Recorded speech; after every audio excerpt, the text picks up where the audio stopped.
Добар ден, почитувани гледачи. Најпрвен честит празник, ден на македонската револуционерна борба. Вие го гледате Добриот доктор, јас сум Александар Динев. Ви благодарам што и денеска сте со нас. Во денешното издание ќе зборуваме за есенски инфекции на горните дишни патишта. Моја гостинка и соговорничка во студиото е доктор Билјана Бундевска, специјалист за уво, нос и грло во поликлиниката Железара. Доктор Бундевска, добар ден. Ви благодарам што на овој празничен ден сте дел од Добриот доктор. Благодарам, Александр, и на вас за поканата. Секогаш со задоволство учествувам во вашите емисии едукативни. Така е. Што точно подразбираме под поимот инфекции на горните дишни патишта, како вовед во темата кои органи се спаѓаат во горни дишни патишта? Генерално да, органите за дишње се делат на горни и долни респираторни патишта. Горните дишни патишта се носат горниот спрат на грлото и долниот спрат на грлото, од каде што веќе надолу почнуваат делот на белите дробови на трахејата, на бронхите, кои што спаѓа во групата на долните дишни патишта. Значи, ако зборуваме денеска интересни теми, ќе бидат темите на заболување на горниот респираторен пат, значи во делот на носот, на грлото, на ушите, се што опфаќа во тој дел и што се генерално најчести во овој период од годината. Така, зошто токму овој период, есенскиот период, овој тип инфекции на горните дишни патишта се јавуваат почесто?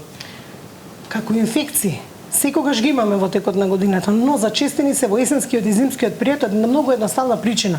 Прво, затоа што се групираме и се затвараме. Ради промената на временските услови, нели имаме потреба да сме во затоплени простори и преку летото и во текот на пролетта сме повеќе надвор, на поголема дистанца, значи немаме толку групирање и можноста за пренос на тие респираторни инфекции е помала. Веќе кога станува збор за есенскиот и зимскиот период, самото групирање и затварање во простори внатре, каде што имаме близок контакт при зборување, кашлање, кивање, многу лесно настанува трансфер на тие вируси или бактерии и настануваат многу лесно инфекции на горно, прво на горно респираторниот тракт, на горните дишни патишта, бидејќи таа е првата влезна врата со која што ние доаѓаме во контакт со надворешната средина, почнувајќи од носот. Значи тука е првата врата каде што директно доаѓаме во контакт и каде што се соочуваме со сите надворешни агенси кои што пак потоа ги внесуваме во нашиот организам преку системот на дишење. Кои се најчестите вируси и бактерии што ги предизвикуваат овие инфекции токму овој есенски период? Вака сега, кога зборуваме за респираторните инфекции, прво нешто што треба да кажеме дека најчести предизвикувачи се вирусите во овие инфекции. Како бактериите предизвикувачи на респираторна инфекција најчесто оди во вториот акт, како секундарна инфекција, откако ќе настане дисбаланс и настане почеток на вирусната инфекција. Зошто настанува тоа? На самата лигавица на носот, на респираторниот тракт, значи во грлото, имаме одредена микрофлора, тоа се бактерии и вируси кои што живеат и габички, нормално на самата лигавица и на носот и на долните дишни патишта, односно на долниот дел од горните дишни патишта, но и на, да речем, на кожата. И тие се дел од нас, ние живееме во стерилна средина, ние не можеме да бидеме стерилни. Кога настанува процесот на инфекција? Во моментот кога ќе настане нарушување на рамнотежата во организмот. Значи секогаш одредени симптоми на болест или болест се појавува кога настанува нарушување на рамнотежата во организмот. Тоа би значило кога ќе дојде до нарушување на условите на живење на таа флора, бактериска, вирусна и габична флора на самата лигавица на дишните патишта, настанува процес на инфекција. Во таа флора имаме и бактерии кои што се корисни, односно оние војска, одбранбена војска која што го штити организмот, но имаме и патогени, велиме, бактерии, вируси кои што се причинители на болест. Заедно, симбиотски, живеат на површината на лигавицата. Кога ќе настане нарушување на рамнотежата, тогаш оваа војска од здрави бактерии, од добри бактерии, почнува дисфункционално да се однесува и автоматски не може да го одбрани организмот, односно не може да го спречи растот на патогените вируси и бактерии, тие почнуваат да бујат и почнува да настанува процес на инфекција. Подел на респираторните вируси имаме голема група, да речам, на вируси кои што се дел познати, дел непознати.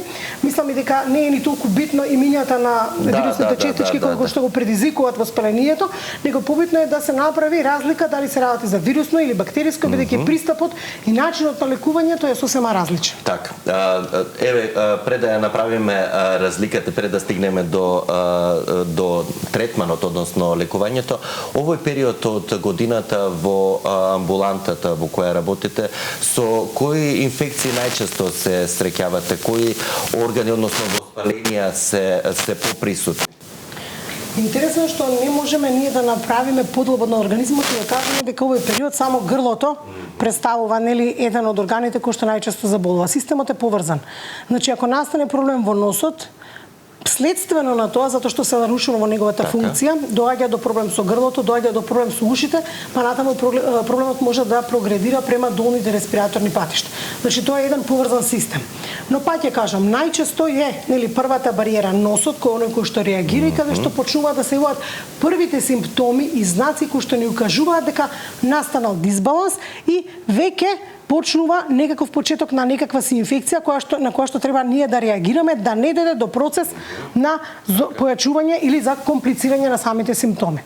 Значи, од тука инфекцијата, велам, ако не се начинот на третирање, ако не се превземе навреме мерки да се спречи и да се локализира процесот во носот, настанува проблем со ушите, настанува проблем со синусите, настанува проблем со грлото и понатаму може да прогредира према долните дишни патишта да содействуваат во целиот процес на инфекција, бидејќи респираторната лигавица е единствена. Значи, таа продолжува од горните према долните дишни патишта. Така. И сега стигнуваме до моментот до симптоматологијата. Можеме ли ние како обични граѓани веќе кога ќе почувствуваме некои тегоби, потешкоти во сите овие органи кои го фаќаат горниот респираторен трак, вклучително и затнат нос, течење на нос и слично, да направиме разлика дали сме настинати или се работи за нешто подруго, за некоја поинаква инфекција? Вирусна предсе. Да, многу одлично прашање. Значи, не значи дека секое затнување на носот, протекување на носот, подкашлување представува знак на инфекција. Но има еден момент каде што ние како обични граѓани, зборуваме еве се до аспект на пациент, не можеме во првиот момент да бидеме сигурни, а и како доктори, дека се работи или не се работи за некаков тип на инфекција. Со самото тоа што се менуваат временските услови, што се менуваат температурите, што се менува и начинот на функционирање во градот, затворањето во просториите, зголемено загадување на воздухот, доаѓа до прв момент на реакција на носот кога почнува носот се затнува или носот да појачува секреција, односно да имаме појачан секрет од нос или течење на нос. Зошто? Самата промена на температурите може да предизвикува една физиолошка реакција, нормална реакција на отекување на носната лигавица, некој одбранбен физиолошки механизам во кој што нема ни потреба да ги замараме гледачите, но кога ќе влеземе од надвор, од топло во ладно, излеземе или обратно, имаме реакција со носот, ни се затнува, природна реакција на затнување од затнување или протекување на носот. Тоа е така наречена вазомоторна реакција, се вика стручно, кога имаме промена во самата лигавица во носот, првата одбранбена врата во организмот. Тогаш се случува и процес на појачување на секретот од носот, значи протекува носот не само при промена на температурата, него и при изложеност на одредени агенси, дали е тоа алергени, агенси кои што се должат на загадувањето, која што секретот нос па има одбранбена функција во принцип. Самата носна шуплина или лигавицата во носот има своја функција, не е случајно зашто е прва врата. Таа има за цел да го прочисти воздухот што го вдишуваме, значи да го навлажни и да го затопли. Прочистувањето се случува со помош на едни честички, односно клетки кои што имаат како влакненца, како четка, замислете, самата носна лигавица, и кога воздухот поминува низ тие влакненца, фактички се филтрира. Тие се првиот филтер кој што прави механичка бариера, ги задржува частичките да не продрат према долните дишни патишта. Со помош на секретот кој што се лачи во носот, воздухот се навлажнува, затоа што кога ќе стигне во белите трубови, тој треба да е прочистен, навлажнет и затоплен.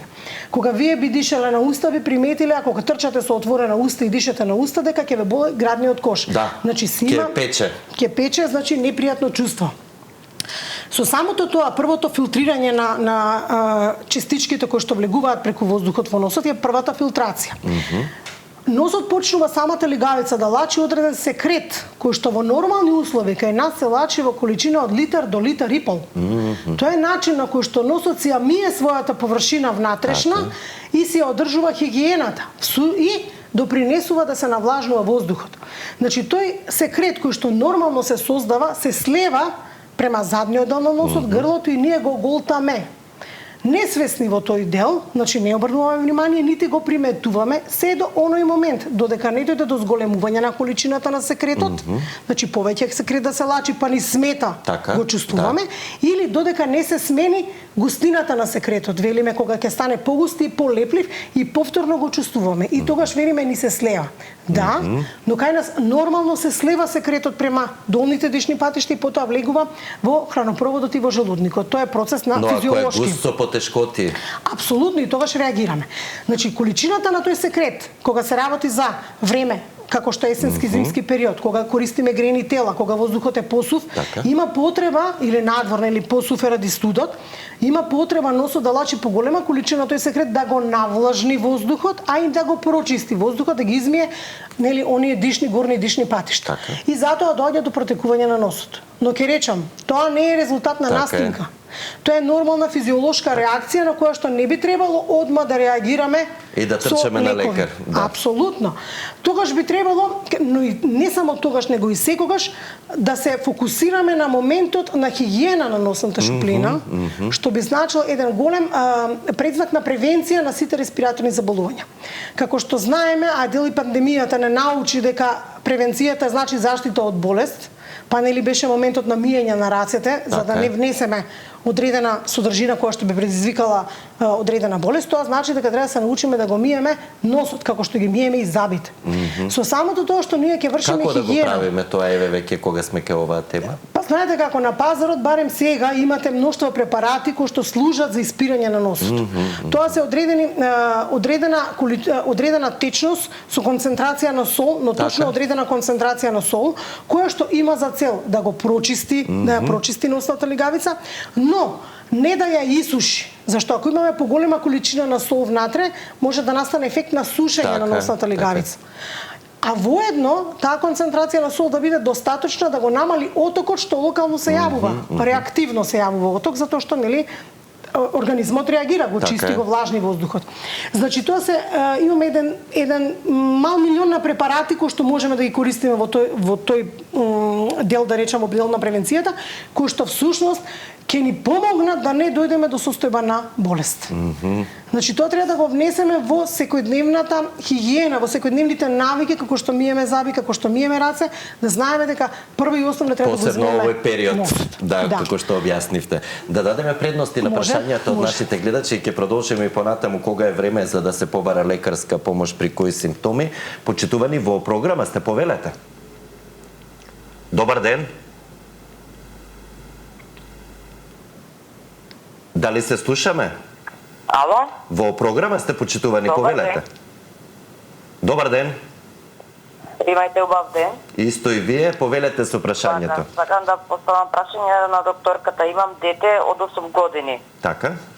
Но често ние сме цело време се со крајници. Го носевме на доктор секаде, нас ни препорачуваат за операција. Воспалени крајници постојано, така? Во крајници постојано, се под антибиотик, не може никако ни да дише. Цело време само на спиење рче, не може ништо. Значи, целосно заднат и носот не може. Така. Ќе добиете... Ако може некако информации со докторката да се видиме, за да го донесам детето до Скопје, за да видиме ако за операција, за да може да ги извадиме крајниците, бидејќи не се живее, не може да детето да дише. Така. Во ред, ве разбирам да докторката работи на секундарно ниво во поликлиниката Железара, меѓутоа ќе добиете одговори, совети, препораки, што при ваков случај е и доста честа Да, состојба кај помалите дечиња. Па она што го кажав, носот и грлото, првата влезна врата, првиот одбрамен систем, тука е сместено лимфно ткиво. Тоа е ткивото во кое што се создаваат антителата.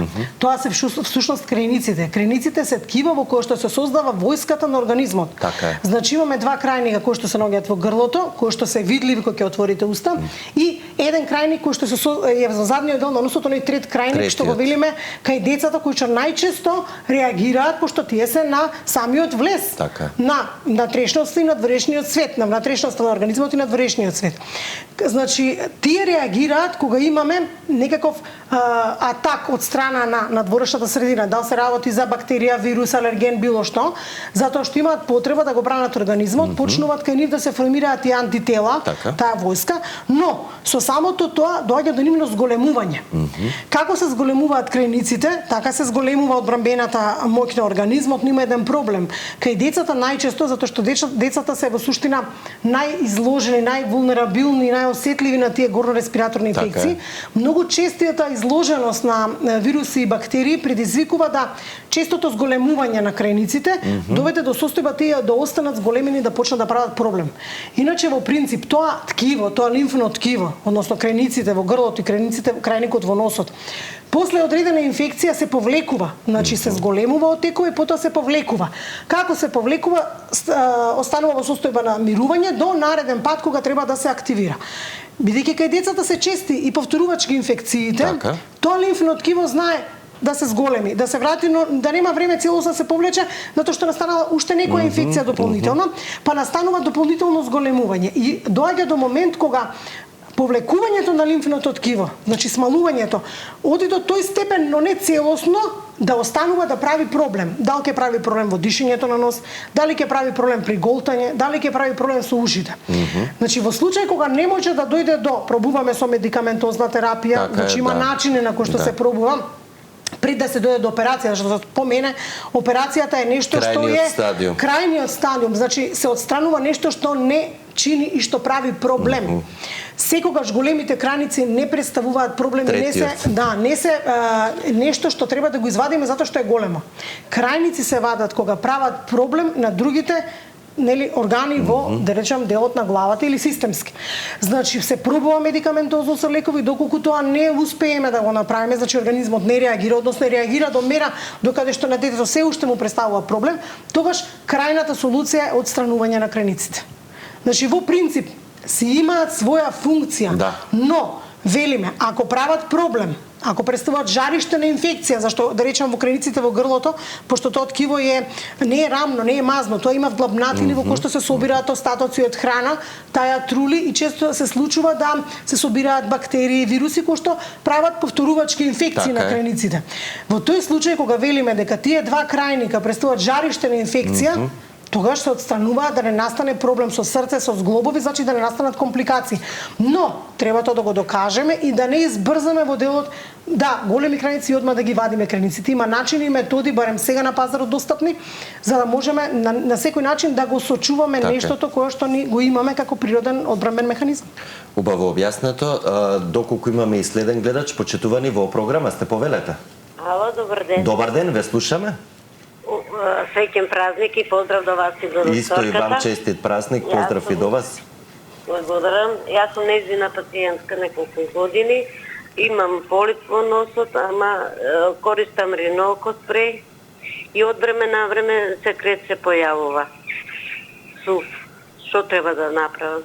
Така. Во ред, ви благодарам за зајавувањето веќе штом сте пациентка. Да, сигурно. Јас ги објаснувам на пациентите во самата ординација. Полипите се состојба кој што е бенигна во принцип, тоа се велиме диво месо. Творби кои што се создаваат од самата лигавица како вреќасти проширувања и кои што растат во самата носна шуплина или во синусните шуплини и прават одредени проблеми, повеќе механички да речем, затнување на нос, проблем со вентилација на синуси, па рекурентно на тоа се во одредени инфекции. Тоа се состојба која што е хронична, захтева медикаментозен третман до одреден степен и доколку медикаментозниот третман лековите не помогнат, полипите знаат да прават проблем, тогаш се вели се оди кон хируршко отстранување на тие полипи, на тие структури за да се прочисти просторот, да се направи простор за функција на носот, да се направи простор за вентилирање на синусите, да се испразни содржината од синусите, за да имаме нормално функционирање во тој дел. Сега, тоа не значи дека операцијата е крајниот момент на решавање на проблемот. Ке многу пациенти да, но кај голем број на пациенти знаат да се повторат. Така е.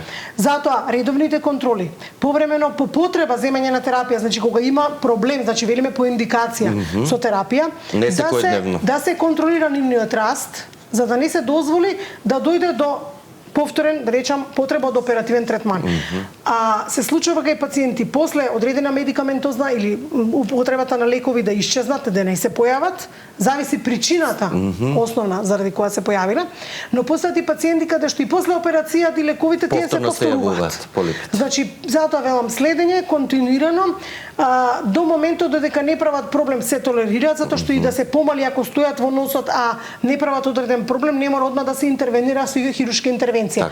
Се прават одреден тип на испитувања кои што не упатуваат и ни укажуваат до каде сме и затоа ги следиме тие пациенти, кај тие пациенти закажуваме контроли да можеме да ги следиме. Така е. Доколку имаме и следен гледач, почитувани во програма сте, повелете. Добар ден. Ало. Добар ден, ве слушаме. Добар ден. Повелете со прашањето. И докторката.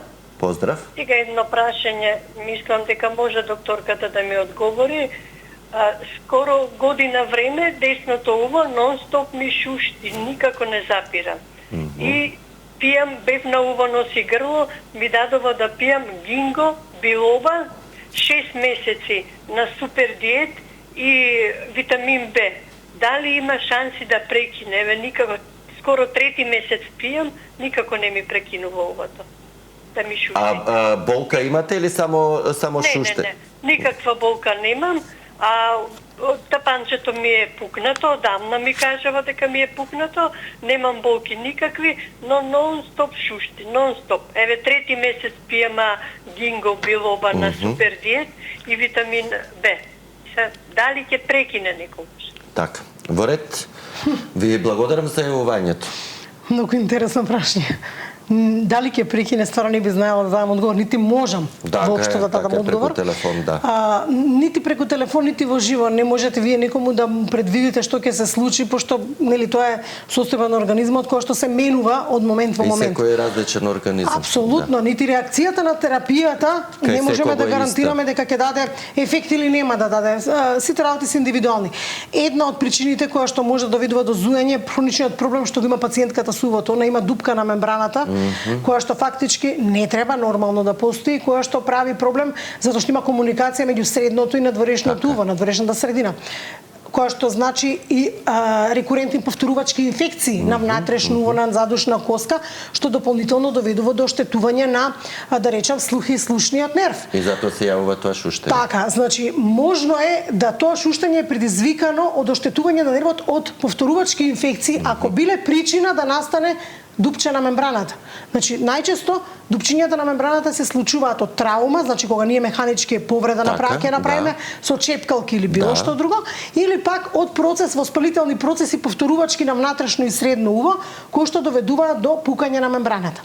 Сега, зуењето како симптом може да го имаат многу пациенти, денеска и се помлади.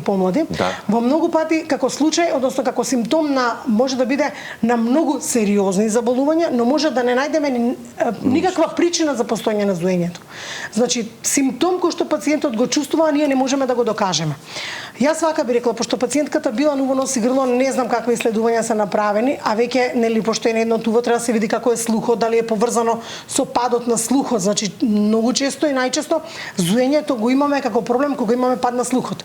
Причината за тоа, значи една ако ја исклучиме перфорацијата, таа дупка на мембраната и хроничниот проблем со увото, треба да се види, да се направи снимка на глава, да се види каква е состојбата на внатрешното уво, оние структури кои што ние не можеме да ги видиме, и да се види доплер евентуално на каротиди, на крвните садови кои што носат циркулација крв према мозокот, да се види дали има некакво запушување кое што врши намалување на протокот и намалување на циркулацијата. Така да, малце комплексна работа е која што би требало да се испита. За да да се најде причината. За да се најде причината, Така е. значи, али пак ќе кажам, не значи дека секогаш наоѓаме некаква си органска причина за проблемот. Така да нека се направат испитувањата, доколку тоа ништо се исклучи секаква постојање на органска причина, а веќе кај не за една органска причина постои, тоа е проблемот со хроничното уво. Треба да се направат испитувања, да се види вака многу тешко, а одговор дал тоа ќе престане Нема. Јас апсолутно не можам да дадам. Така, ќе вклучиме само уште еден гледач пред да продолжиме околу третманот на есенските инфекции на горните дишни патишта. Почитувани во програма сте, повелете. Ало, Добар ден, ве слушаме. јас сум од Каладарци. Така. Се јавувам до докторката, нека ви е среќен денот. Исто и вам, среќен и убав ден. И имам мака од левата страна и увото и сета страна ме боле како хроничен бронхит и некои слаим само така и сврлувам нагоре и како запната ми врие ватре, јас нали шо е тоа не знам. Колку време ви е таква состојбата? Па одамна ми е, може, ама не се лечи, не знам зошто, како, ако може нешто докторката да каже, дека пијам лекови се и тоа... На своја рака или кај матичен одите? Преку матичниот, предпоставувам. Одам преку матичниот, Так, да, лекови примам преку матичниот. Но не поминува Но состојбата. не поминува и некси имам примано и тоа не кажано дека нешто на беглиот дроб имам, дали внатрешно и... А и грбот ме боли таа страна истата. Аха, значи така. Ќе добиете Левата страна. совети и препораки каде да се обратите и што понатаму. Да, секој е добро, господи. Нешто како совет со кој што единствен начин на кој што можам на пациентка да ви помогнам е да се обрати на пулмолог, затоа што од ова што го слушнав, нејзиниот проблем е лоциран во градниот кошке белите дробови, да се направат иследувања и да се види што е тоа што го прави проблемот, а понатаму кога ќе се лоцира веќе е многу полесно. Така е, така е. Докторка, да се вратиме на нашава тема. Убаво објаснивте дека не секое течење на носот или затнат нос треба да биде причина. Меѓутоа, кога треба да побараме лекарска помош, еве прво кај матичниот, да се обратиме, затоа што ова сето што убаво го објаснивте пред да ги вклучиме гледачите, ќе го чувствуваме речиси секојдневно овие есенски и зимски денови. Тоа не значи трчање на лекар и земање на лекови на своја рака. Во принцип, тоа е краткотрајно. Тие симптоми што ги објаснив, кои што се резултат на промената на временските услови, промената на температура, на влажност на воздухот, се јавуваат кратко траат, освен ако не се крие позади тоа некаков си алерген кој што го предизвикува проблемот, зашто знаеме дека кога средината, да речеме, собава е затворена и постои одредена химикалија која што мириса или да речам цвеќе во собата, може да предизвикува симптом или влага, предизвикува истите симптоми кои што се преклопуваат со симптомите на настинка, а се резултат на алергија. Сега, доколку симптомите не се смират за краток временски период, ден-два, ако не чувствувате малаксаност, не чувствувате болки по тело, значи најчесто е резултат на таков тип на вазомоторна реакција на организмот. Доколку проблемот прогредира во правец на инфекција, тоа би значило почнуваат болки по телото, почнува покачена температура, почнува да се појачува секретот се повеќе, болки во грлото, сувост на грлото, значи симптомите прогредираат, се влошуваат. Во тој случај пак ќе речам, не мора одма трчање на лекар при првите вакви симптоми. Ние имаме една домашна аптека од природни препарати, на чаеви, на лимони, кои што ги оставиле нашите традиција од старите, која што во принцип треба секогаш да ја послушаме и прво нешто што би го примениле, затоа што иако немале толкава писменост, да речем факултет или нешто, тие знаеле нешто што им било природно дадено, така да можеме да почнеме на тој начин да реагираме со одредени природни состојки што ги знаеме во околината, во нашата околина. А ако и покрај тоа, пак ќе речам, процесот продолжува да прогредира, се влошува, тогаш побарувате помош од кај матичниот лекар, кој што врши диференцирање за каква состојба станува збор и каков третман ќе биде преземен, односно дали се работи за вирусна инфекција, дали се работи за бактериска инфекција. Тотално две различни состојби кои што можат да одат со различен третман апсолутно, но одат со исти преклопувачки симптоми. Тоа е интересно. Тука би ја спомнала и алергијата како состојба, која што ги трета состојба која што оди до некаде паралелно со истите симптоми, значи со течење на нос, кивање, печење во грло, гребење во грло, кашлица, сува, но чешање на носот, но моментот на тие симптоми останува како таков, се до оној момент додека не настане комплицирање ради дисбалансот на флората, па на тоа се накалеми вирусна или бактериска инфекција. Ме сваќате? Значи, тогаш ако знаеме, веќе имаме претходни сознанија дека реагираме на нешто како алерген, мирисба, некаква нешто загадување, полени, било што, тогаш почнуваме со терапија која што ни е припишана и која што си ја знаеме во дел на алергијата. А во случај да се закомплицира повторно, првата инстанца каде што се обраќаме е матичниот лекар. Тој ги превзема првите работи во своји раце, тој ви го покажува патот по кој што треба да се движите и до оној момент додека може да ве води. Ако тоа изискува понатаму, нели, понатамошен третман кај специјалист, значи се комплицира, значи ве препраќа матичниот лекар. Но пак речам, прво и основно е обратете се кај матичниот лекар, ако нели не можете да прво неколку дена да се осврнеме на традиционалната медицина, меѓутоа на чаевите, оние природни овошја кои со децении па дури милениуми се користеле во земјава при вакви состојби неслучајно.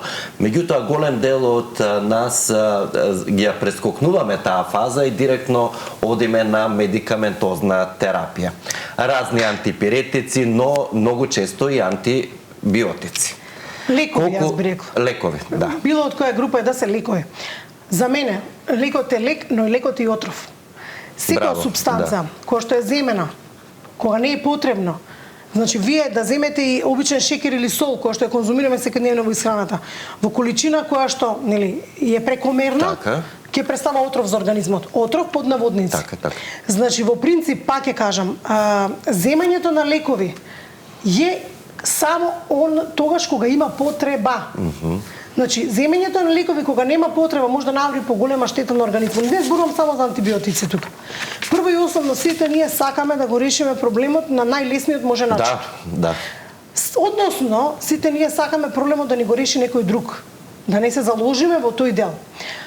Основно нешто кое што треба да го разбереме е дека кога ќе се случат некои работи, односно се појават одредени симптоми кај секој од нас, од тип на болка или температура или било што, треба да се застанеме и да се осврнеме зошто се случува тоа. Нешто грешиме во начинот на кој што функционираме во секојдневието. Значи, нешто правиме што го нарушува балансот, равнотежата во организмот и на тоа треба да се фокусираме. Познато е уште од времето дека кога ќе речат кога ќе настинеш, имаш грип или нешто си болен, треба да одлежиш 7 дена. Така е, да одмори телото. Значи малце да се крене рачна. Значи малце да дигнеме рачна, да кажеме стоп. Се поминува, се тече и без нас и со нас не е битно. Мислам, воопшто, ние не сме битни во приказната, ние сме битни самите за нас, за себе си. Ако имаме дека некаков симптом, значи нека што ни алармира телото, треба да ја кренеме рачната и да видиме што се случува, зашто се работи. Одморете.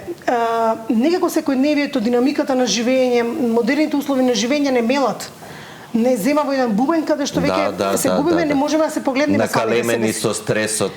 Секојдневно, ама тоа веќе не го рачунаме стрес, тоа го сматраме за начин на живење. Да. И тука имаме проблем. Тоа ни влијае да ни го наруши балансот, равнотежата на организмот и настанува болест. Сега одма ќе се надоврзам. Да, ќе речете во модерните градови, начин на живење, стрес, динамика, но ќе речете дека луѓето кои што живеат на планина или поред море не се разболуваат и не умираат? Апсолутно неточно. Не е точно, да. Се е до начинот на кој што ние ќе сватиме како треба да живееме. Значи прво до стилот на живот. До стилот на живот, да научиме да се носиме со секојдневието, да се носиме со тоа, не да дозволиме да тоа ни го ремети мирот и рамнотежата на организмот. Значи, ние да се носиме и со секојдневната динамика и со секојдневниот стрес, но да најдеме... Да го контролираме. Ние на некој начин, колку можеме. Него не можеме надворешно да го контролираме, но можеме да ја контролираме нашата реакција на сето тоа. Значи, ние како би реагирале на сето тоа? Колку во сето тоа има улога сите тие животни навики, исхраната, да користењето на витамини како превенција, но и физичката активност која е доста клучна и заборавена за жал. Да. Можда не толку заборавена, можда организацијските и начинот на животот не ни дозволува, па и некогаш треба да превземеме ние тие да речеме да ти го направиме нештото. Така. Што реков, секогаш чекаме некој друг да ни го реши проблемот. Апсолутно, редовниот начин исхрана, редовниот сон, да, најбитно кој што го немаме. Да. Но при тоа не само редовниот сон, мирниот сон, кој што го немаме. Ние легнуваме, мозокот наш не се одмара, мозокот постојано функционира, ние секојдневно, да не речам живееме под притисок, за мене тоа е некако збор кој што има негативна конотација, би рекла под некаков си тонус. Дека ние мораме нешто да направиме, дека мораме нешто да завршиме, дека нешто не чека да се докажеме. Сето тоа ни прави притисок на некој начин, на организмот, цело време ние не можеме да се опуштиме. Така е. Затоа вика, кога се разболите, 7 дена ќе одлежите. Нема ништо. Зашто постојат болниците и установите кај што се стационираат пациентите? Пациентот лежи таму, не може ништо да прави, само ќе лежи, ќе прима терапија. За да организмот се унамнотреши да се стабилизира и да се врати балансот во самиот организам. На тој начин ќе се врати здравието. Значи не да чекаме лековите да ни го решат проблемот. Нема да ни го решат, само ќе ни го закомплицираат ако ние не превземеме нешто. Така да во принцип да, апсолутно лекови, но пак речам, не на своја рака, било кој тип на лек. По индикација која што ќе докаже, не ја одредува лекарот, него ја докажува спрема состојбата на пациентот. Така е. Вие, вашите налази ќе покажат и она што ќе го добиеме како резултат во кој правец од лекувањето. И само за крај еден порака, убаво рековте, покрај одморот и сонот, како најлесно да се преброди сезоната и престојните настинки во спаление кои не чекаат сите нас? Да не ги очекуваме. Прво и основно. Да не живееме во очекување дека имаме потенцијална можност да се разболиме. Да се ослободиме од тој момент, да го прифатиме како една нормална состојба која што е секојдневна, секоја година го имаме истото, да не се прави баок од сето тоа, секоја година има вируси, има бактерии, има разболувања. На тој начин се и билда имунитетот. Како доаѓаме во контакт со одредени бактерии и вируси, организмот се појачува, имунитетот реагира, температурата е одбранбен механизам, ние не треба да се плашиме кога имаме температура. Значи температурата е нешто што прави да средината во која што живеат бактериите ја направи неповолна. Како се качува температурата на организмот, така изумираат бактериите, значи тој се бори. Со тоа што ние даваме одма лек за температура ја снижуваме, ние даваме можност да тие бактерии се поише бујаат.